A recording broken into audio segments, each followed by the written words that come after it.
Are you or your clients looking for a regular income solution with compelling returns to diversify your portfolio? If so, Neighborhood Holdings may be a great option for you. Listeners of this podcast will appreciate that public markets can be turbulent and finding a good private credit fund can be tough. But Neighborhood's track record, transparency, and investor alignment sets it apart from the pack. With nearly 10 years of consistent performance and a target net yield of 8 to 10%, Neighborhood has a track record of providing monthly income to investors without the volatility of public markets. How do they do this? Where banks invest in mortgages up to 95% loan to value, they also make borrowers jump through a lot of hoops. Many borrowers in transition aren't able to meet those hoops. Neighborhood has partnered with banks and brokers to provide quality borrowers with temporary financing secured by first mortgages at an average loan to value of less than 60%. Where other mortgage funds might take more risk by lending against construction, bare land, or jumbo loans, Neighborhood is focused on your average residential borrower who owns the average house in the neighborhood. Plus, their variable rate with a floor mortgage pricing benefits investors when interest rates go up and mitigates downside risk. Check out the link in the description or visit neighborhoodholdings.com to view the offering memorandum or speak to your financial advisor for more information. That's neighborhoodholdings.com/Loonie Hour. Before we get started, I just want to remind everyone that this information discussed today is not intended to be or construed as investment advice. Please consult a professional advisor before putting a loonie in any of these financial markets. The dirty secret is that no one's ever going to get paid back. People have the shortest memories when it comes to investment. We just got to get Keith into Bitcoin. Hey, there's a bubble.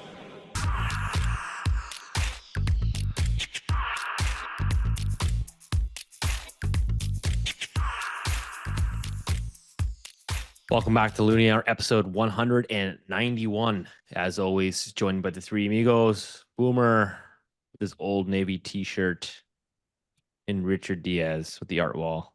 Yeah. Boomer, you're keeping that place in business. I know, man. Like twice a year, I spend $4 on a t-shirt. Look at this one. It's like there's a snake on it. Speed job. It looks like a fast snake. That's a fast shirt. That's the ultimate dad shirt right there. Yeah. Thanks, man. Rich, was that a compliment or was that? I'm getting old. Sometimes I don't understand what. I think sometimes people give me a compliment sometimes, and then I'll share with Mrs. Icecap. She'll say, "No, Keith, that wasn't a compliment. They were taking it on." Boom, are you rocking New Balance shoes or what? No, maybe. Guys, New Balance? It's a shoe company. They've been he's been holding on. They went out of style. They're back in style. He's just been riding the trend. All right. Well, for a lot of my outfits shirts, are coming back in style. Yeah, now. you hold them long enough, they come back, man. Yeah. No Even the change. haircut rounds out every couple of decades. Speaking of haircuts, man, Rich, you're looking rather dorky. I mean, handsome these days. Well, speaking of dorky and t-shirts, look at my t-shirt. Here we go. Do you know who that is? It's for anyone that's not on the YouTube side, that's Milton Friedman. It's It is not Bo Derek. I'll tell you No, that. it's not Bo Derek. That's Milton Friedman, everybody. Milton Friedman is an economist from the Chicago Economics.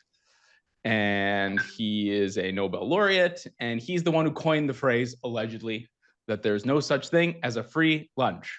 There you go. He'll be at the Loonie Hour meetup in Toronto on June the 9th. Coming back. No, he won't be there, but we are having an event in Toronto on Monday, June 9th. I think, Rich, 5 p.m. start? Is it 5:30?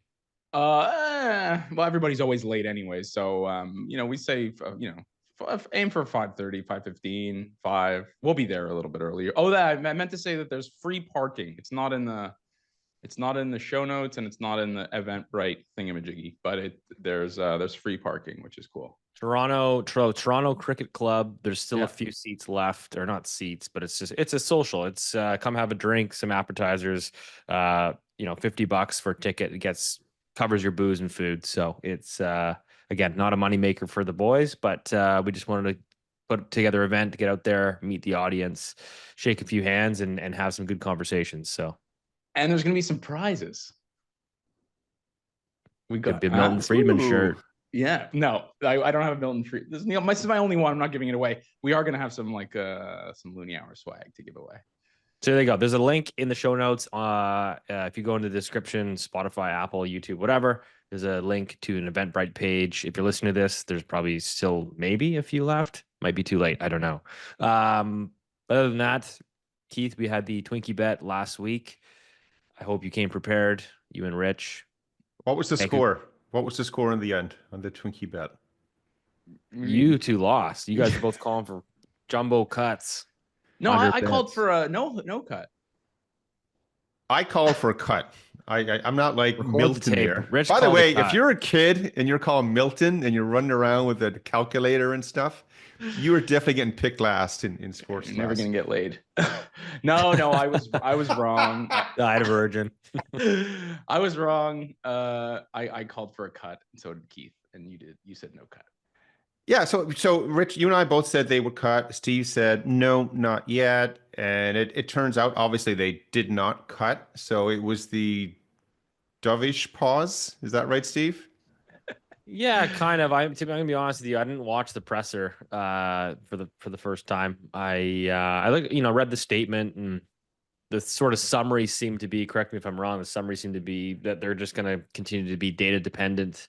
They're going to be less forward looking was the notion, and they're just going to try to sort of react to, I guess, the data, right? Which is, I mean, it's a valid point, which is to say, how do you set monetary policy when you have every day there's a new tariff being announced and then taken back off and then announced again? So the Bank of Canada is basically just like, we're just going to wait and see how this all plays out, and then we'll adjust as need be. So that was the sort of summary. Well, to be unfair to these guys, I think that's just an excuse. I mean, absolutely, all the data coming out right now, it's been incredibly distorted by actions and inactions by everyone, all the players, good and bad, over the last couple of months. However, we're going to talk about, though, if you look through over the last couple of months, like this sort of distorted data, and as well as what the banks are telling us, and even what the bank economists are telling us, I mean, they're all suggesting that they should be cutting. Don't worry about inflation, because if we do have a recession, it's really going to hit loan portfolios very hard. So, and again, the Bank of Canada is always right. It doesn't matter what we think they should do, right? So Rich and I thought wrong for this week or this month, I guess. But we'll see where they go. We'll talk about the data coming up. But Rich, you look like you're eager to dive into something there. What do you have? Well, I went to my local grocery store and there were no Twinkies. So I'm sorry. I'm a bad person yet again. I think the last set of Twinkies I ate were expired and I got really sick, actually. Serves you That's right. a true story. And so I bought these things had a Canadian maple leaf on them. So elbows up, everybody, knees down, elbows up. And so they're knees down. What? Anyways. They're Oreo. Hold it up so we can see it on the screen. Oh, yeah. And they look as bad for you as Twinkies will be. But there was a little Canadian flag. And in the honor of fake patriotism, I'm going to eat one of these right now. So they Keith, are, what do you got? everyone who can't see right now, Rich almost held up the box so we can read it. It's called a cakester. Oreo cakester. It looks something like a cheeseburger. That looks really good. It's got horrific ingredients. You should not eat these things. Sorry. You come to the live Loonie Hour event next Monday, you might get a box. What is your favorite ingredient in it? Oh, my favorite ingredient in it is soy lectin monoglyceride xanthan gum. Oh no, xanthan gum. I guess that's 2 ingredients, but yeah, anyway. So I may not survive this podcast, but I want to talk about the Bank of Canada. And so we lost. Keith's trying to skirt. Whoa. 2 things. Again. First of all, you still haven't eaten one yet, by the way. Shit. I am watching. Very bad. It's not good. Who eats this? So I also have a delicious patisserie. Oh my God! He went this guy with holding up the tradition of our prime minister these days and elbows up and support Canada. I went to a local patisserie shop in Halifax. Here it is. It's called LF Bakery. Right. This is getting outrageous. You so can't go to your local. Hey, I'm supporting your local gluten-free bakery and just pick out the best thing they have available. Oh, you little chai latte drinking Kitsilano realtor. Give us a minute here. LF Bakery, everyone, on Gonigan Street in Halifax. They're very good. And if you dig in far enough, you come out with this mother. Jesus, that looks amazing. What is that? Yeah, I This know. is It's pretty not. good. This guy has ruined this entire segment. All right. I didn't lose. I actually won. Anyway, this is an almond croissant. This is pretty good. So that's not the point of the bet. We lost. We were supposed to have some sort of punishment for those of you who are unawares. I can't wait I for him to thought- pull up like the tomahawk on the next one. Yeah. I thought we were entertainers. Yeah. We No? are. Okay, let's go into the Bank of Canada meeting and why this happened. Okay. Rich, do you have any takeaways? I mean, did actually. I thought it was a really interesting meeting. Did you watch it? Yeah, I watched it. I have a couple of points and I have a major complaint, which I'd like to lodge formally in the Loonie Hour. So I think like a couple of, what was interesting is they talked about uncertainty. They talked about looking through the data, which is fair enough because the GDP data from Q1 was distorted from the exports and inventories that were pulled forward. Mr. MP Champagne, who bragged about it on his Twitter. Minister. Yeah, he's bragged about it on his Twitter account. He should maybe watch and or read the Bank of Canada's statements and press conferences because they talked directly about that, and they said how they wanted to look through that. Understandably, they talked about uncertainty. What I thought was interesting is in April's press release, they mentioned the word uncertainty 11 times. And in this month, they only mentioned it 4 times. So take that for what it will. I thought that was kind of an interesting tidbit. They talked about inflation being an issue, obviously, and growth and tariffs, all the normal stuff.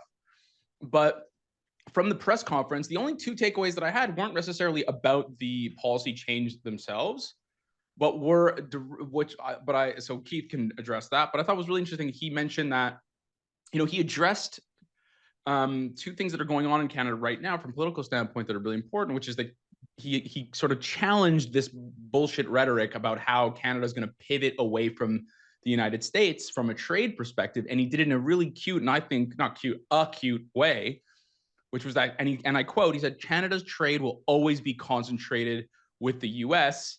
I mean, just look at a map. That's what so I thought that was really important. And he said that we need to improve east-west transportation. He didn't mention the words pipelines, but I think if you read between the lines, sort of that's what he was talking about. He also mentioned interprovincial trade. So I think I think the reason I brought that up is because fundamentally, the Bank of Canada is reaching the limits of what it's able to do to support the economy. And I think that the reflexive view is that we need to cut interest rates, but that's not necessarily going to bail out the mortgage market or the housing market or help with productivity growth or help with unemployment, et cetera, et cetera. And I think we'll see what happens. There's 2 more CPI reports between now and the next meeting. So it's gonna be a really interesting sort of 6 weeks or whatever. But yeah, so that was sort of my takeaway. I still have my formal complaint, but I want to hear from Keith first. So I mean, I'm surprised you haven't jumped on the big during the presser. I think it was was that question 1 or maybe it was during the introductory part. His comment about the carbon tax and inflation. Yeah, well, I forgot. Did you catch that? It's in my notes. I forgot. I didn't catch it, Keith. Yeah.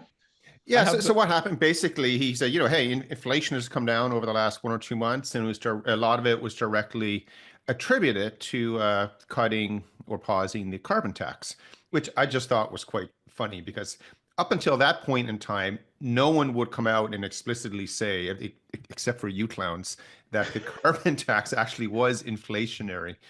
So they came out, and I like how central banks can implicitly, throw a few daggers at the overlords every now and then. The productivity, break the glass productivity emergency speech, by your friend there, Rich, a while ago. That was clearly one.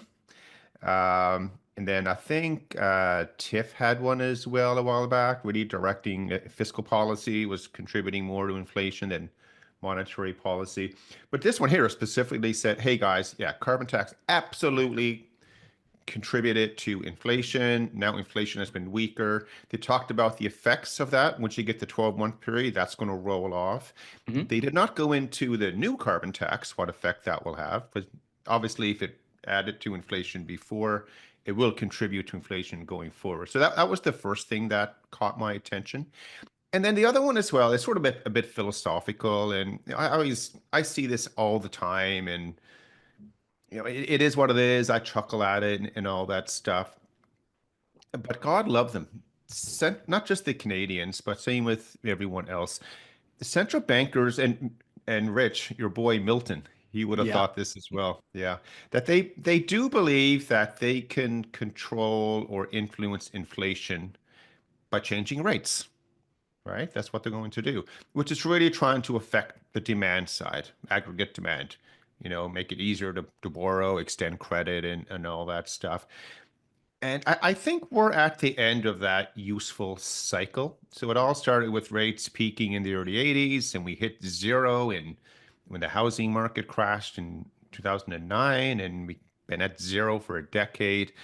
It's kind of now like, trying to play pool with a piece of rope, instead of a cue. It's just not as effective anymore. Because what's causing inflation ever since the pandemic is the supply side.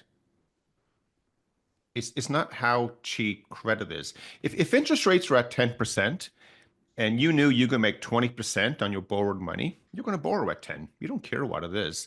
So I still find it interesting that central bankers continue to push the narrative that, we're watching this very closely. There's a lot of uncertainty. There's always uncertainty. You're always trying to find someone to blame for everything. And, that's there today as well.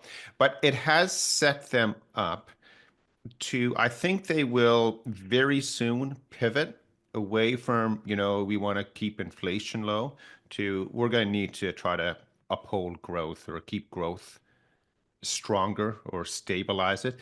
Because, well, I'm starting to hear now a lot of anecdotal stories from the lending side about portfolios. It is getting really weak out there now. And you look at the private payroll numbers that are coming out as well. I wouldn't. So right now, the Bank of Canada, I think now they're only pricing in maybe a quarter point cut for the rest of the year. Is that the updated stats? I don't know if you have that. I think last time before we recorded last episode, I think it was 2 cuts were priced in for the year. Yep. I don't know if that's been pulled out or be down to 1 cut now. Yeah, right now it's they're pricing in 35 basis points. So right kind now. of a coin toss. So one is probably the bet at this stage.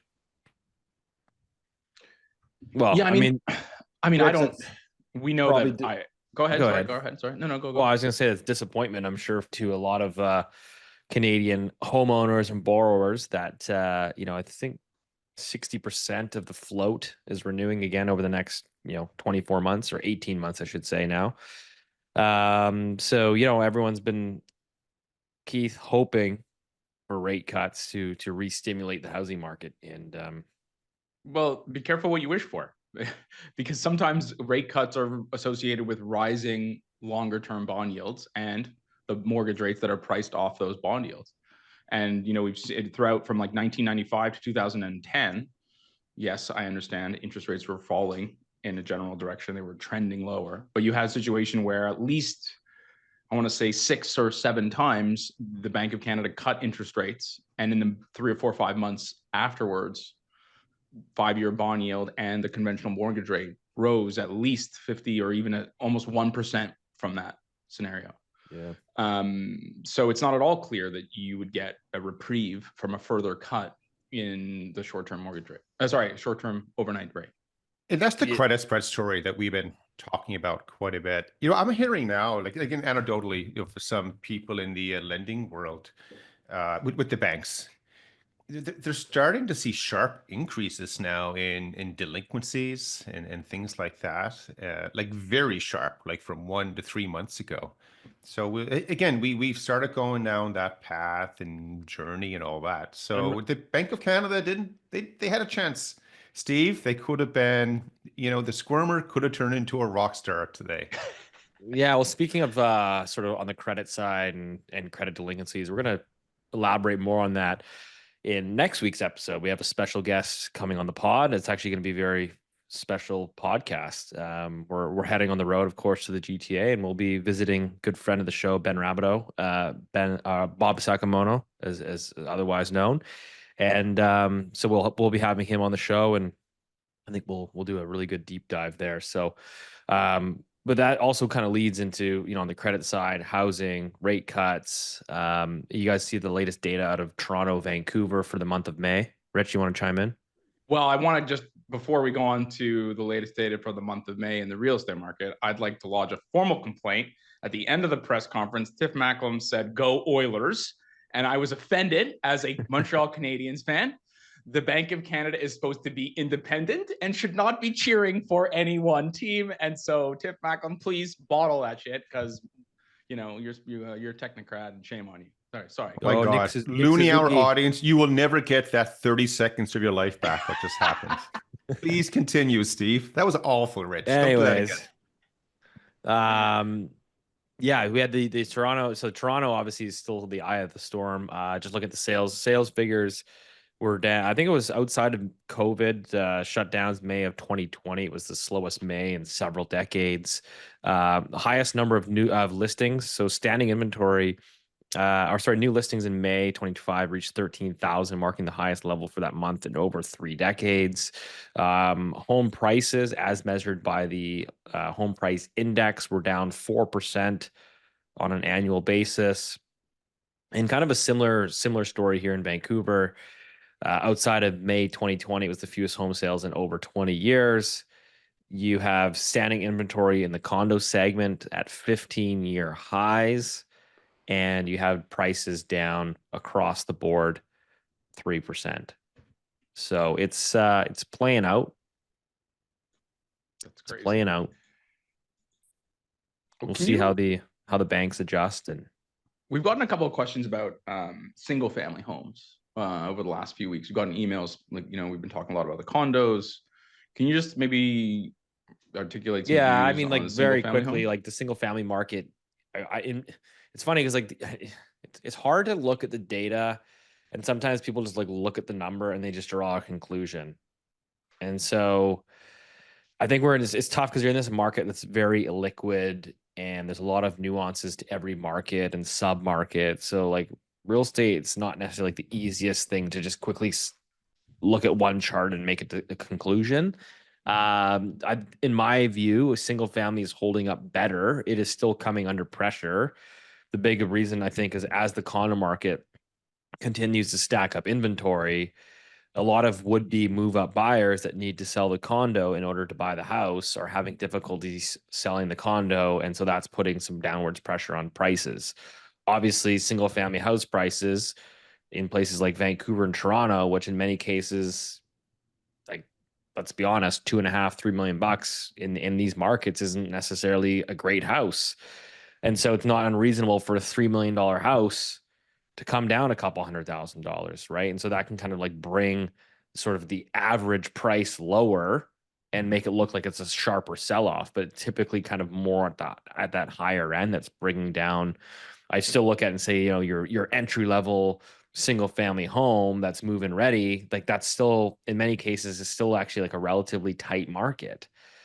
So yeah, I mean, there's always these nuances here. And again, I think when you look at the condo space, we've talked about this, but it's the pre-construction market that's really the problem. I should say the biggest problem. We talked about it last podcast, 105 new condo sales in the entire GTA for the month of April, 30-year lows. Given how much that population has grown, given the importance of that segment or that sector for the overall economy. If you look at Greater Vancouver data in the pre-construction market, we had, I think just over in Q1 of 2025, we had just over 800 condo sales. That's down from about 5,000 in Q1 of 2022, which is kind of the top of the cycle. So you're down 84% condo sales. But if there's a clear distinction between the two markets. I think though what they have in common right now, if you are in the market to buy a detached house, single family home, you're still looking at the same macro data as everyone else. And people may not realize it's macro, but the first thing you're thinking is my job safe and secure? Yep. Would always get that big bonus and things like that.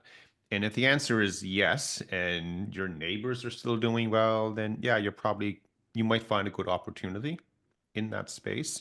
But if we continue to see this grind lower across the whole economy across the country, even that market is going to see weakness. It would have to, because the bid or the demand side is going to be weaker. Yeah, it's tough. I mean, I've said this before, but I mean, I think like there's pockets of the market right now. And again, it's not like the entire market. There's pockets of the market where like there's no liquidity. There is no bid. And so like the gap down in pricing, it's actually really hard to price product because there is no bid. And so there's like a huge basically air pocket in from what I've seen. Steve, I have a question. So right now, the conventional mortgage rate, the one that I look at, so it's probably maybe not right, but is 5.25. 5-year bond yields are 2.85. So okay, well, I mean, I can tell you, like, there's not a single person that's boring at 5.25 today. Okay, fine. Okay, so that's not really my question. My question is, if mortgage rates fell 100 basis points, so 1% from here, would that be enough to unlock the condo market? Or 2%? I personally think so. I mean, so rates today, I'll pick most people are boring today. 4.1. Okay. Maybe 4.2. Like, like a couple months ago was 3.99. So like you call it 4.2%. That's your most typical sort of mortgage rate, depending on where on the curve you're borrowing. I think if you had mortgage rates at 3.2, I think that would unlock a lot of demand. Okay. I'm saying, but don't get me wrong, you have a lot of inventory that you need to clear. To Keith's point, like, yeah, you still need to have jobs and people need to feel good about the economy, but I still think you would definitely get a lot of people off the sidelines. My view has been that, like, I don't think the housing market I don't think it was that bad in end of 24 into early days of 25. Things were moving fine. There was a few pockets like the pre-sale market that were really sucking wind, but like overall, not bad. And so I think what's happened is obviously with the tariff stuff, the uncertainty, the worries about job prospects, and now as that's allowing inventory to build and people are now seeing prices decline, there's no urgency. And so everyone is just sort of in this wait and see mode, and that kind of feeds on itself. Well, I think, the old speed shop here would have to ask the question, why have rates dropped from 4 to 3 or 4.1 to 3.2 in the example? Well, of course, it's on fears of economic slowdown. Yeah, that's my point. It's not like when people will ask that question, oh, if rates were a little bit lower, then I'm going to buy. You have to say, hey, if rates drop by 100 basis points on the 5-year kind of environment or 10 are we year, in? Yeah. What triggered that to happen? If it happened over 15 months, then yeah, no big deal. You adjust to it. Yeah. If this happened over 1 week, and which sort of reminds me, I want to talk about a Jamie Dimon interview. He's the head of JP Morgan, by the way. He's not a rock star or anything. He might be a rock star. Keith, we should get into that. I mean, I think Rich and I think we can all agree, like, I don't think anyone's sitting here calling for 100 basis point drop in the Canada 5-year bond yield. No. I was just curious, as a thought experiment, like, what would it take to unlock the market, or like to reinvigorate like animal spirits or whatever? You know what I mean? I think it's clarity on the tariff stuff and the labor market, right? I mean, I think, but these are issues that I don't know if they're going to get resolved this year, right? Okay. I guess it's clearly the job market. That's what it would be. So, however, though, just say that the economy recovered quickly now and it started growing aggressively. That same 4% rate, that's now at 5%. Yeah. You have a steepening yield curve. Yeah. I don't think people are anywhere near as rational as you're making them sound, Keith. I don't think people go like, oh, the unemployment rate is at 5%. I'm going to buy a house. No way. People are going to look at their mortgage, or the potential mortgage rate they have to pay. They're going to see what their salary is. They assume that house prices always go up because the Bank of Canada and the government of Canada are in cahoots to make sure that happens, and then away you go. Can I just chime in here quickly, because I remember like the pandemic very, very well, and obviously as like a economy nerd that watches this stuff, I just remember like you're like, wow, this is like the world is shutting down, all these jobs are going to be lost, like this is really, really bad. And then I remember like all of a sudden all these houses starting going into multiple offers. I'm like, are people insane? Like why would you be bidding up housing right now? Like, yeah, rates are low, but like the job layoffs are just going to get worse. And I remember even just like dealing with clients. They're like, okay, like I really want this place. Let's go in subject free tomorrow. Like we're going to be in multiple offers. And I'm like, okay, you sure? He's like, yeah, I'm sure. And then he calls me in the morning, but he's like, okay, never mind. You got to cancel that. We're not going to go in. I have to cancel my offer. I just found out I just lost my job. Right. But like the guy was like fully ready to go in, like no conditions, subject free, because I just don't think the average consumer really looks at like the economic data and says, why are rates falling? I think they just look at, oh, mortgage payment down, time to buy. So you're confirming what Rich just said, basically. That Yeah, that's beyond the Loonie experience. Hour. Everyone beyond the Loonie Hour community are a bit, like, woo, when it comes Well, Keith, to I mean, stuff. I can tell you like every seller's hope strategy this year has been every economist in the Globe and Mail and Global News is telling me that Bank of Canada is going to be cutting rates a lot this year. So we don't need to drop our price. The housing market's going to be awesome in 2025. And that was the strategy. And that's why I think today nothing is selling. Prices have been really sticky. And you've got 10, 15-year highs in inventories because every seller's they got stuck. They read into the news and didn't adjust. What would Milton have said about this, Rich, back in the days? What Milton would have said was, "There's no free lunch, man. There's no free lunch. There's no free lunch." Yeah. But people have been trained that there is. Well, that's rates, it. I was going to talk rates will about be low moral for a hazard. long time. Don't need to pay your mortgage. Defer it for 6 months. And by the way, your negative AM that's now a 100-year AM. Don't worry about that either. Yeah. Next week in Toronto for $49.99, you can get a free lunch and drink. Yeah, there you go. That was pretty good. So I guess there is a free lunch. It's because they talk about rates. I mentioned Jamie Dimon, by the way. He's one of the banking legends in America. He's the head of J.P. Morgan, and he has a real interesting backstory. By the way, I think he was with. I might have this wrong. I think he started with Citi, and then he sort of got screwed over there, and he got banished to Chicago, basically. So then he became CEO of Bank One. And so if you want to be in the world of finance and stuff, you want to be in New York, not Chicago. Chicago's the commodity pit. You don't want to be there. Anyway, he got banished to Chicago, and then New York kept doing New York stuff. JP Morgan ended up acquiring Bank One, and then Jamie did a few things, that Milton wouldn't have done, but Jamie did them. And now he's head of JP Morgan, and they've been growing like gangbusters over there.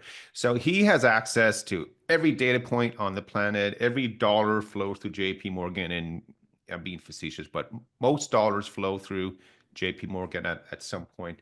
But he was interviewed a couple of days ago, and we won't go through all of it, but the one quote that caught my attention. And again, this is from the CEO of the world's largest, it's actually the world's 5th largest bank. Do you know who are the 4 other ones who are larger than him? Yeah, they're Chinese. They're Chinese. Yeah, they're all Chinese. They don't even exist. They're not real banks. But anyway, but he said specifically, he said you are going to see a crack in the bond market, and you are going to panic. Yeah, when was that? Well, I'm not going to panic. About a week ago. So what? Just so everybody will understand, let's talk about that a little bit. If you have a crack in the bond market, your mortgage rate is not going from 4% to 3%. It's going from 4 to 7. or as Steve suggested, there's no bid. You wouldn't even be able to get a mortgage in that kind of environment. But so for the, they also referenced back when the U.S. housing market was flying in like the last days of disco. Um, Charlie Prince, I think he was the CEO of Citi at the time. And someone, he had a famous response to a question. They said, why are you continuing to lend? The things are getting a bit wacky out there and stuff. And he said, well, as long as the music is on, you have to stay out and, keep dancing. Something to that effect. So Diamond actually referenced that, or it was referenced to him during the conference. So for him to come out to say, "Hey, everyone, watch the bond market," and this is something that we've been talking about for a while now. Most people are, you've been conditioned. When you talk about investments and markets and risk, you've been conditioned to think about which market, Rich. Stock market. The stock market, of course. Just to get a double effect here. Steve, which market? Stock market. Stock market. Yeah, absolutely. So we've never seen risk in the bond market before. But if we get risk, which is really no bid, you get a liquidity event or credit event, no one in the housing market, no one in the banking world is really ready for something like this because it hasn't happened before in our lifetime. In our lifetimes, Keith, just to correct you, in sort of our lifetimes, it has happened. I just said that. No, you didn't. You didn't say lifetime. Steve, did I just say that? Pay attention, Rich. Pay attention, Rich. You are right though, Rich, and I'm right as well. I did say it, but you were, I'm sorry, guys. I'm being very rude with this. I apologize, Rich, but you are right. It hasn't happened in our lifetime before. So, the media in the industry, we're just not conditioned yet to be aware of what might happen. So back to the whole rate scenario that we were discussing a few minutes ago. We go from 4 to 3. It means something has happened. If we get one of these moments in the bond world, forget about seeing 3. If you see 3 right now, jump on that one because it's going to go in the other direction. This is what should capture your attention all the time. Don't worry about this tariff stuff, and because it's easy to elbows up and everything like that. The real game right now, it is in the bond market, specifically in the treasury market. So I just referenced, earlier today, the three of us were bantering around a research piece we saw from one of our vendors. But it was comparing the size of government debt issuance from the AAA rated countries in the world outside of the US, excluding the US. And the total debt issuance, I think the number is about $5.5 trillion. Yes, sir. Have it there? Yeah. And then you look at, okay, what's issued by the Americans, just the treasury market. And I think that is 36 trillion. 36 trillion. Okay. So the argument was being made by the vendors that, in reality, the credit rating, it doesn't matter. Credit ratings only matter for people trying to get a mortgage and things like that. Really, it comes down to where can you park your money? And there is not enough of high quality liquid credit available around the world, to absorb it. So you're always going to have this demand. And then, of course, you have the whole repo market. If you want to spend some time in, you really want to impress some friends at Milton's coffee lunch or whatever he's doing, talk about the repo market and what is accepted as collateral in the banking system. And the answer to that is, Rich? Treasuries. Yes. Steve? Treasuries. Yeah, man, you guys are on today. Keith, can I ask you a question related to this? So we're seeing some hand wringing over the budget deficit in the US. Remember, this is a theme we've just talked about that's happening all over the rich world. France, impossible. UK, impossible. Japan, forget about it. Even Germany's doing hanky-panky. Canada is reinventing the accounting, well-established accounting rules to make up for the bullshit party slogans that we hear. In the US, they're also unable to run a budget surplus or even rein in budget deficits. I mean, is that going to impact the treasury market? Is it going to impact spreads or yields? Or, I mean, what do you think is going to happen, or is nothing going to happen? Oh, it could absolutely affect the market. But if you look at the 10-year right now, I think this morning we're at 438, 47 to be exact. The 10-year really, it was at that same level last November before the tariff stuff, and it was at that level again back in June. So a year ago, the 10-year is at the exact same rate as we are right now. I'm not, by the way, I'm not trying to be rah rah the Americans or poo boo anyone else. If we're running deficits, and everyone is, it just continues to accelerate this trend where it's going to create a liquidity crisis in the bond market. It is going to happen. It's coming. But to look at the American side in isolation and think that these are the only ones with a problem, I don't think that's correct. Well, I know it's not correct, but to give it a little bit of a wedge there if you want to. But well, so you get a price adjustment, and it may not be in the treasury market. It could come in the spread world. But again, that with treasuries, banks need that for collateral in the repo market. That's what they need. So, and again, I think we talked about this last week. Just say you're holding. So, Steve, just say you're running a big pension fund, and you have 200 million in treasuries that are maturing this week. What are you doing with that 200 on settlement day? You're Probably rolling it right back into the reinvesting. treasury market. Yeah, that's where it goes. So and by the way, I think the new budget that came out, I think even Elon Musk said, "What the heck is going?" Yeah, It's brutal. Like every government at least the Americans are trying to post a budget anyway. I don't think we still haven't even tried. yeah, we should touch on that, Keith. But to your earlier point, it was Chuck Prince. He said, "quote When the music stops, in terms of liquidity, things will be complicated. But as long as the music is playing, you got to get up and dance." That reminds me of a really good movie, Loonie Hour homework for everybody. You ever seen the movie Margin Call? That's a good one. So we always talk about another good movie and book called The Big Short, but you could make the case. This might sound blasphemous, but you actually make the case that Margin Call, which is a 2011 movie about the 2008 financial crisis, is actually a better movie, Keith, because they go into like the nitty gritty of like the repo market, and one of the characters, he's supposed to be sort of a Jamie Dimon-esque character, and he's like, I get paid. What does he say? I get, they talk about the music stop. I get paid to know when the music stops. And boys, the music has stopped or whatever. It's a great. I'm selling to a willing buyer at a market price or something. Yeah, it's a great film. If you want to, it's a bit more good. sophisticated than The Big Short. So some people may or may not get lost in it, but I highly recommend it. To both your points is the discussion around obviously budget deficits and the concerns that are really percolating in the bond market. Just in terms of timing, it's interesting. Ray Dalio has put out a lot of good pieces over the years. He actually just released a book called "How Countries Go Broke: The Big Cycle."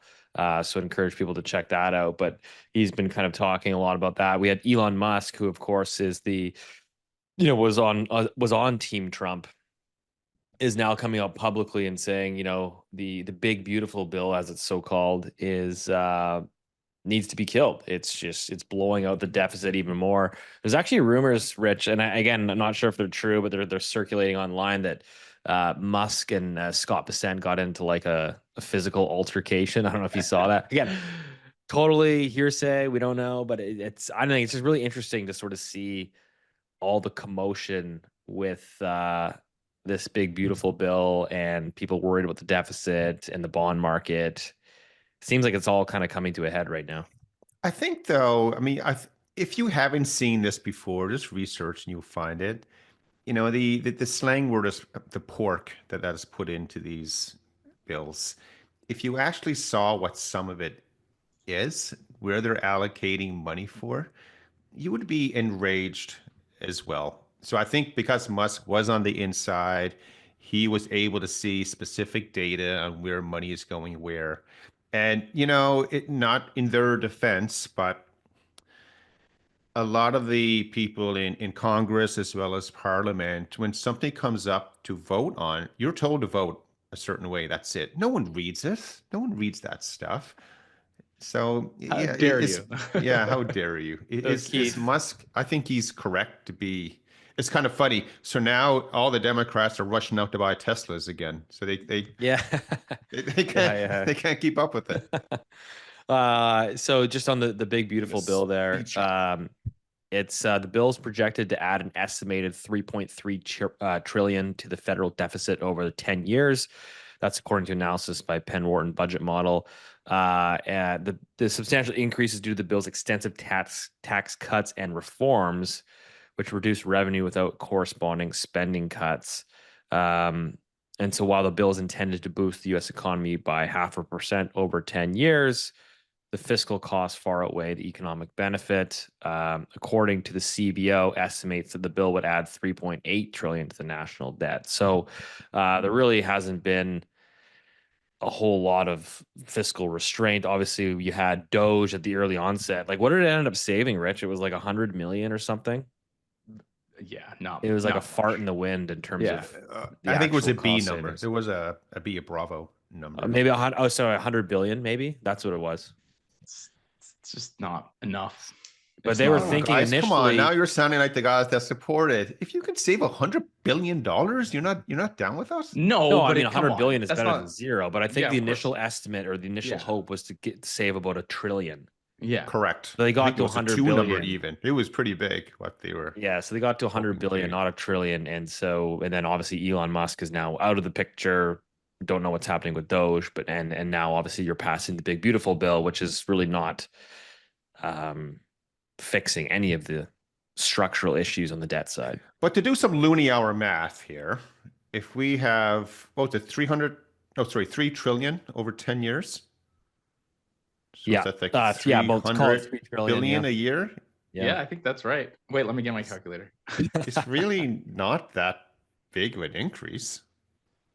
What? You just admonished us for giving away 100 billion to our friend, and now you're saying 300 billion is not that big an increase?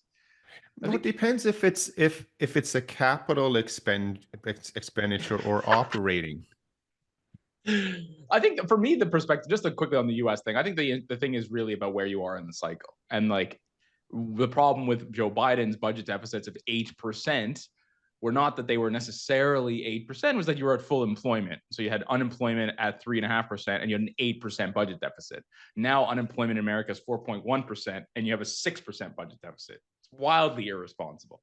Rich, it sounds like when the Fed was out there buying enormous amounts of mortgage-backed securities with the housing market roofing 20% a year. Yeah, exactly. Yeah, it's just like it's and not rates at 3%. We all agree here, by the way. And the Canadian budget, when it comes out, it's going to be outrageous. Yeah, I've changed my mind on this. However, the headline number is going to look real nice. It's going to look real nice. But once you actually take off the duct tape and all that stuff, it's going to be outrageous. Same with the Brits. Yeah. Are they being? I'm trying to keep up with the news cycle. Are they being forced now to produce a budget prior to the fall? Do we know, Rich? It's my understanding school is out for the summer and these guys are gone home. They've worked hard enough. Okay. They had to lie about the threat to Canada that is Donald Trump. They worked, 2 weeks in Parliament? I know some of you guys are listening, and now they've got to go to the lake and relax. Yeah, it's ridiculous. They're going to be at Ben's cabin. Yeah. Where's his cottage again? Where is it? Yeah, 1, 2, 3. Hey, okay, so we've established though that there are some fiscal challenges, not only in America but also here in Canada, and we've mentioned before it's in Europe as well. The ECB, they had their meeting today, and they did a very ECB kind of thing. I have to say they are the best professional politicians I've ever seen. If you think what just happened in Canada was amazing, and they got lucky, right? That was it. In Europe, they're very smooth at saying two things at the same time, and you leave the meeting with hearing whatever you wanted to hear. So what do they say? Well, one, they said, hey, it's the end of the, we cut rates today because, growth is starting to become very weak. We're happy with inflation, so we're going to cut rates to support the economy, and we're concerned about it. And then they also said, oh, by the way, it's also the end of the rate cutting cycle. We probably won't need to cut anymore because things aren't as bad as what we just said. They're going to strengthen from here. See what I did? Yeah. Yeah. I'm as clear as mud. Milton would be confused. I know he Yeah, would. I'm confused. Yeah. So But they cut rates, and they basically said this is the end of our rate cutting cycle. Growth is weak. We've made some adjustments to our expectations, but they basically think the bottom is in for the economy. the bottom is Okay. in. They calling the What is it? bottom? They're calling the bottom. It's like Keith, no Steve of 2023. Got you good. You actually ended up being right about that. Yeah, no, it's not bad. Canada trade deficit, Rich. Right. Just record highs. I don't know if that the that US. headline doesn't strike me as right. It's on So I have Bloomberg. no, I know, but that headline I think is a bit misleading because you always have to adjust it by the size of the economy. Not like the world has more trade, so you have to be just very All careful. right. Anyways, Canada's trade deficit reached a record high of 6.1 billion in May of 2025. What do you got to say for yourself? I have to say that it's exports declined to the U.S. They fell 38 billion, a decrease of 5 billion from the previous month. Obviously, Rich, was this a huge reason for Canada's surprise upside of Q1 GDP? Yeah. So Q2, which the Bank of Canada has already flagged, is going to see significant weakness. Yeah, I mean, it's all to do with the U.S. I mean, if you look at the Canadian International Merchandise Trade release of April 2025, you can see sort of Canada basically hemorrhaging exports. So total exports fell, and then you can see all. You can see the threats to annex Canada maybe are not real, but certainly the tariffs are taking their toll. And you can see motor vehicles, consumer goods, energy products. That's to do with pricing of oil, but never mind. In industrial machinery and other sections, they all fell. And yeah, it's obviously not great. The talk that it's sort of a total and unmitigated collapse, I think lacks a bit of sort of rigor. If you just look on page 4, you can see sort of exports of where they were and where they are, and we're back to the levels we were at 2023. I guess the question is right now, what's going to happen going forward? It's just not a good scenario. Rich, are you familiar with this company, given where you are? Group Remebec? Nope, never heard of it. One of Canada's largest lumber producers. So they just announced they've cut 1,000 jobs in Quebec over the obviously the tariff stuff, that they're going to temporarily lay off most of its workers as the industry faces rising U.S. duties and weakening demand. When was that announced, Steve? Today. So it's shutting down indefinitely, leading to more than 1,000 immediate job cuts, and the number may reach 1,400 in the coming weeks, according to a company statement that blamed persistent imbalances in both access to the resource and international markets.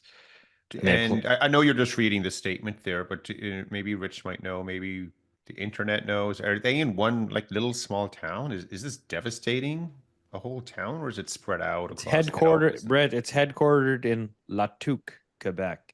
No, I have a Tuque. I've never been to La Tuque. La Tuque. No, it's 186 miles north of Montreal. Well, I mean, that's what to me, it's just like it puts the sort of the meeting that we saw with Mark Carney and the premiers in greater in greater focus. I think it's going to be really interesting how David Eby, who would happily sacrifice the standard of living of working class Canadians to meet some kind of arbitrary climate goal. It sort of puts a real focus on his views on pipelines and access to markets, and of course the Indigenous question, which is his governing, by the way, from BC standpoint, he hasn't adjusted at all to the current. In my opinion, he hasn't adjusted at all to the economic reality. I think he's still governing based on what the world was 3 to 5 years ago. So yeah, I mean, as a fellow British Columbian, it's incredibly disappointing to see, but. Yeah, I mean, part of me thinks it's absolutely part of the tariff stuff, and clearly the data is very clear on that. If you look at the PDF release that I'm staring at right now, that's obvious. But I think it's we need to step back. I think Canada was slowing. I think so much of the growth that we saw in GDP over the last few years was fake. It was importing 3 million people. And something we've been talking about for literally years is that GDP per capita has been flat to down. We know productivity growth is negative over 5 years and almost flat over 10 years, which is freaking incredible if you think about it. We know that there's been no capex. This was before the tariff structure, before Donald Trump. There's been no non-residential capex. Machinery and equipment capex is down. Industrial equipment capex is down. Forget mining. We're never going to open up another mine in Canada. We hate oil. So yes, the headlines are stark. It's acute. It's bad. People are losing their jobs. We should be in some sense worried that the tariff stuff is really going to bite.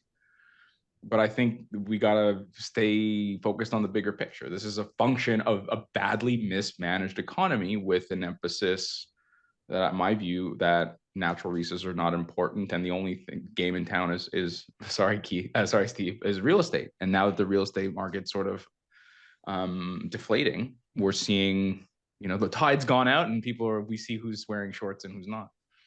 Hey, Rich, to your point on population growth, something we've flagged quite a bit. So remember, just like a high level discussion on this we've been importing a lot of people, most of them coming through the non-permanent resident side, right? So on temporary work visas and foreign students, right? Coming here and getting like these sort of fake diplomas that are really useless and being ripped off by these scam colleges. The federal government took years, but they finally decided to clamp down on that. And they said, we need to take our non-permanent resident population down from 7% to 5%, which would require people to basically leave the country. Obviously, if you've come here, for example, from India, and you've spent your life savings to get to Canada, you're not going to voluntarily leave. And so we don't really count outflows, and we don't actually count people leaving. So that's kind of one issue. But the other issue, what we've seen is people are now, to sort of skirt around this, are trying to claim asylum. So they're here, they're working, and we know these stories are happening. Loonie Hour, we chat with people that are on the immigration side, and so people are making up sort of fake claims to become an asylum, and you hear some crazy stuff. And so what the government is doing, you've seen over the last 10 years, since 2015, there's been a 10x increase in asylum claims in Canada. And it's kind of like hockey stick growth in the last 2 to 3 years. And so, again, a little bit late, but the government appears to be coming around to all this hand wringing. They've proposed Bill C2, which was tabled on June the 3rd, which is aimed at tightening the asylum claims, granting the government authority to halt or cancel immigration applications en masse if deemed in the public interest. So I believe that part of this is like, if you've already been in the country, I believe, for 1 year, that you can't just be like, oh, okay, I'm an asylum now, I need to seek asylum. So appears to be another sort of tightening potentially on the immigration side, is trying to close part of that loophole. I just feel bad. I feel bad for all the kids who were like sold a bill of goods. That's just ultimately what we're seeing. And I think it's amazing how far we've come. We went from no, it's not happening, to it's happening, but you're racist, to yes, everything you said, you're not a racist. It's obviously having a negative impact on labor markets and schools and all kinds of social stuff, etc. To now we're gonna hang these kids out to dry. And I don't know how to fix this. I wouldn't know the first thing how to fix it, but man, it is just such a screw up. Thanks, John Fraser. This was proposed. The Conservative Party had actually had supported this measure or suggested it back, I think in Aaron O'Toole's era. He was kind of all over it, and at the time he was sort of denounced for it and called many mean names. So it's interesting to sort of see again that that Liberal Party is really shifting to what ultimately looks more like a conservative party in Imagine recent that. in recent Imagine that. months. Listening to your constituents as a party, as like an effective political strategy, just actually listening to what people are having to say. Let's hope they listen to it when it comes to pipelines and stuff. But yeah, I don't know. I mean, there's nothing. I mean, I don't know how we're going to deal with it. Again, and let's just keep in mind that like unemployment is still relatively within some kind of long-term range. I mean, if you have again continued tariff pressure on exports, continued weakness in the housing market, a central bank that is unable or unwilling to bail out the economy with much, much lower interest rates because of global yield curves rising and pressures on interest payments, et cetera. It's not clear that the biggest budget deficit ever constructed will be able to solve the problem that we have right now. And it's so sunny outside. I don't mean to be so negative.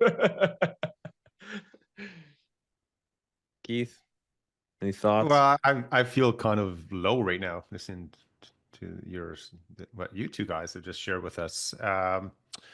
One thing just to finish up with, we talked about how the Bank of Canada, now the expectations are for definitely 25 basis points for the rest of the year, and maybe half of another cut. And by the way, they don't do half of cuts, so it's mostly 25. For the Americans right now, markets are expecting 2 rate cuts for the rest of the year, and then they're expecting another 2 cuts the year after. 4 cuts from the Fed.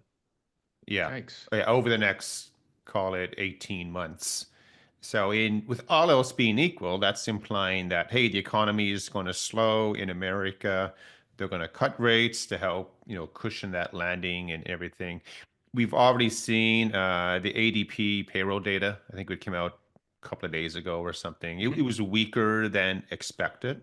So you have that taking place. Last week, we shared in Canada how one of the private payroll, this STEP, I think that's what it was, Rich. SEP, yeah. The SEP, okay, which is private payroll. That's also weakening. It's a little bit of a lagging number, of course, but we're seeing that. So now we have this disconnect that the market is saying the Fed's going to cut by a lot. Bank of Canada is hardly going to cut at all. So that is going to get fixed. Either expectations will be for the Canadians to cut dramatically, or maybe the expectations for all the American cuts, they'll get pulled back a little bit. But that's a huge swing right there. And for what are the Europeans even? Is that like Trump wishful thinking, Keith? That's like working its way into sort of the market, or do you really think that that's a possibility? Financial markets aren't going to. No, sorry. I was being sort of facetious. I mean, do you really think C4 cuts on the horizon when you have stimulus, you have inflation that's relatively sticky, you have unemployment that remains relatively well anchored, you have jobless claims and continuous claims? Okay, I know the ADP number was bad, but in general, things are going okay. I mean, it's hard to say. I mean, you need it. That's something as well I think people should understand and appreciate. When you have a market telling you something, or you had a big market move this morning in something, the media and the big banks, call them that, they need a narrative to explain why something happened. So, for example, yesterday, Canadian dollar strengthened. Why did it strengthen? Elbows up. Because they didn't cut. You're not right now. Because I didn't cut. No, so I didn't check the Globe and Mail and stuff, but I'm assuming some Canadian media platforms said, hey, Canadian dollar strengthened because Bank of Canada didn't cut. Yeah. And my response is no, that's not the answer. Every currency appreciated relative to the dollar yesterday. So the dollar was weak. So yesterday was a weak US dollar story. It wasn't a strong Canadian dollar story. It just that everything went up at the same time. So it's another example for everyone. don't have this singular view all the time. Look at what else is happening around the world, and with the fluffy Europeans here, uh, they're only pricing now for one more rate cut over the next year. So in 26, maybe in October we'll have one more rate cut by the Europeans, but that's it. So 25 by the Europeans, 25 by the Canadians, and what do they say? 150 or 100 by the 100 by Americans? the U.S., 100 by the Yeah, Fed. 100. So that's that's going to fix itself Yeah. at some point. Either the Canadian and European economies will weaken Further. dramatically, Yeah. or the American economy will not be as weak as what people are currently expecting. Canadian Combination dollar of both. back up. Oh, 73 cents. So what are we? We're touching 69 there. I think it in December, January. Yeah, but careful. That's against the US dollar. Against all other currencies, the Canadian dollar continues to decline.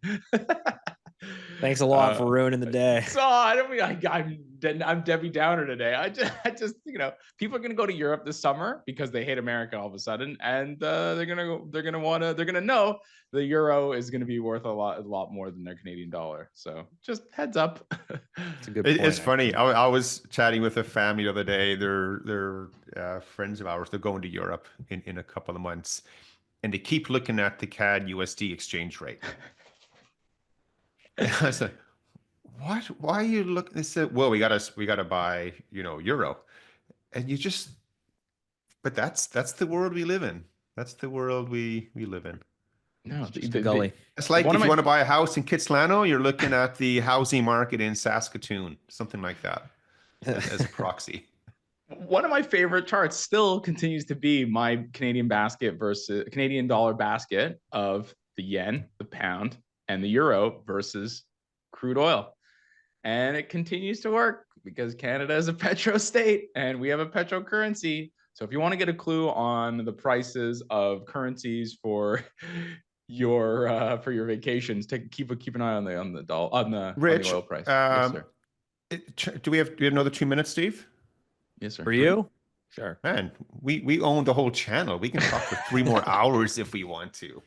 Hooray! Let's talk about productivity. Rich, Anyway, why don't you share with everyone about the conversation that's taking place for Canada to export more energy, more oil, but it's going to be altered in a way to satisfy. Yes, my favorite. So Yeah. I think that's a good conversation. People should be so I aware mean, I just think Canadians are gaslit. I think it's like our second national sport or third after lacrosse and hockey.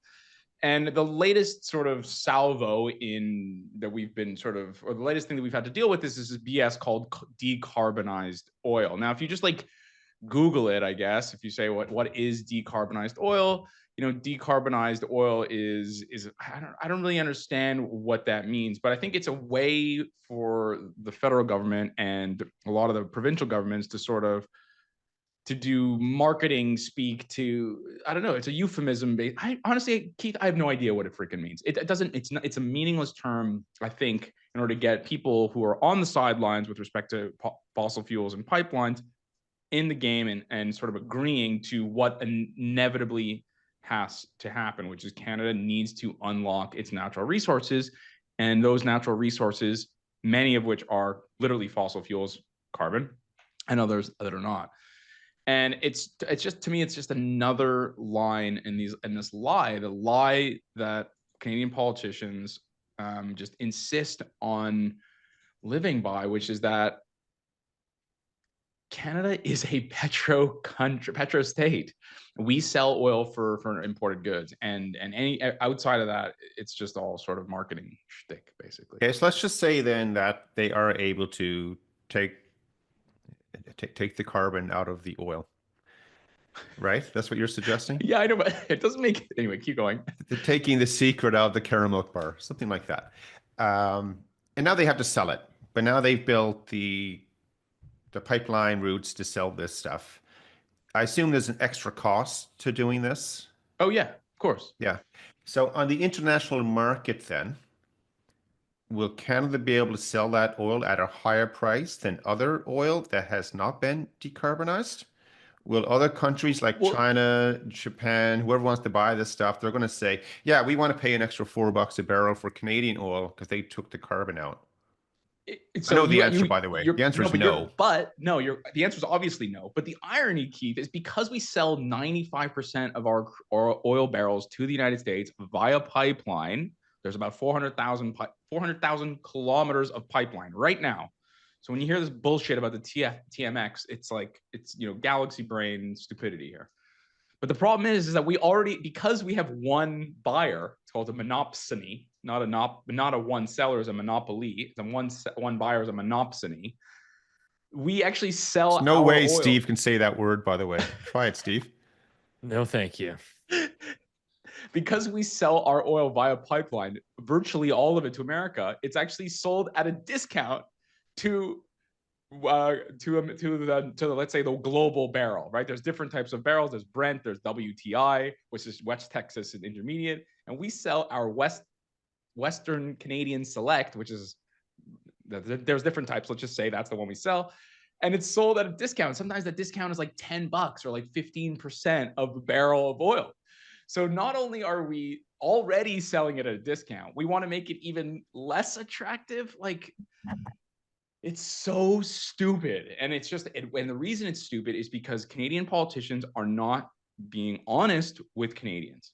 And they're doing everything in their power. They're turning themselves into a pretzel to lie to you. And the lie is that Canada can live without fossil fuels, that we can stop exporting our single most important export, and somehow our massive debts, low productivity, and all of the problems that we have will simply go away. And this is just not true. We need to build pipelines, east-west, north-south. We need to and export it to different markets. Natural gas. Any pushback, Rich? I know you're going in the compass route there. Any pushback yet on this whole decarbonization conversation? I mean, the pushback is coming from the wrong side. So, of course, I read the Toronto Star. The paragons of unbiased journalism that they are. And, they call it out for being a marketing speak. And in a sense, they're right. But their objection is not this difference, the opposite side, which is like, oh, we effectively shouldn't be selling. It's bullshit. We shouldn't be selling oil at all, basically. And calling it decarbonized oil is bogus. Rather than my point is, we shouldn't be calling it decarbonized oil, but we should. You know what I mean? That the criticisms have come from the anti-oil brigade, not the let's sell. So is there a possibility there's actually not a lot of extra costs attached to this, and it's just simply more of a marketing ploy to sell it to the groups in Canada who want to hear it? Maybe that's the opportunity. So I didn't think about that. I got all hot and bothered. I didn't actually think about that, Keith. You want to hear another good one? So we were talking about BC and the direction that David Eby has been taking it. This coincides with your oil segment there. So BC Hydro, which is our electricity provider in this province, Rich, there's an article in the Vancouver Sun that the capacity crunch is coming. BC Hydro, of course, has been importing more power over the last couple of years. A lot of that is actually coming from coal in the United States. So it's not necessarily as clean as you think. But they're looking to expand their base load power. So they're putting out energy calls to ramp up base load. Hydro is considering the possibilities for geothermal, pump storage hydro, or even grid scale batteries as a means to meet peak demand when intermittent wind and solar sources are less reliable. It's rather ironic because as the article goes on to say that they decommissioned their natural gas power plant. They're decommissioning that because they don't want to use that because it's not clean energy. And the goal is to have a net zero grid by 2040. It's never going to happen. Canada's electricity generation. BC has an abundance of natural gas. I mean, it's... Yeah, I know. Sorry, I know. And natural gas is 50% less emission. Oh, we're going to get banned if I say. Well, you can't. But you can't use the natural gas in BC. But it's okay if you export it to other countries. Just don't use it on our grid, so we feel holier than thou. There's a cognitive dissonance, and I think that a deep, painful recession hopefully will shake Canadians out of this cognitive dissonance. but it's like it is our major export. It is what keeps our current account balance in balance. And without oil exports, in a world of, again, high debts, shitty productivity growth, and zero capex and capital outflows, we would have a collapse in our currency, and we would have to have a major and painful readjustment. So either way less consumption or a much, much, much lower currency. You're never going to drink a Tempranillo from Italy ever again. So that's Tempranillo is from Spain. Fine. Rich. My point is, like, that is the economic reality. So, people always, I get emails from people a lot, and I try to respond. I say, oh, you don't care about the environment. Oil is going away. Well, that's not true. We burn 100 million barrels of oil a day in the world. Most of the new growth is coming from Asia and Africa, ex-China. Throw in China, and then you've been lied to. That's it. It's end of story. And so Canadians need to just come to terms with this. And the sooner they'll come to terms with it, the happier we'll be, and we can exploit our natural resources in an ethical and sustainable way, and not cede market share to the Saudi Arabias and the Russias of the world, because they don't give a fuck. They're going to continue to export oil with impunity. And yeah, it's like, I know I keep going on and on about this, but I will until there's a change at the top. Like David Eby is lying to Canadians. And not only that, I don't know if he's lying, Rich. I think he's just ideologically cornered. I just think that he's unwilling to sort of look past his. It's like a confirmation bias. I don't know. That's my view. I think that there's no other logical sense. I mean, we have these natural gas. So, for example, this policy was formulated under a previous BC government, but we have an LNG plant, right? A new LNG plant. The LNG plant has to be powered by clean electricity. So it can't be powered by the LNG that you have there that's in abundance.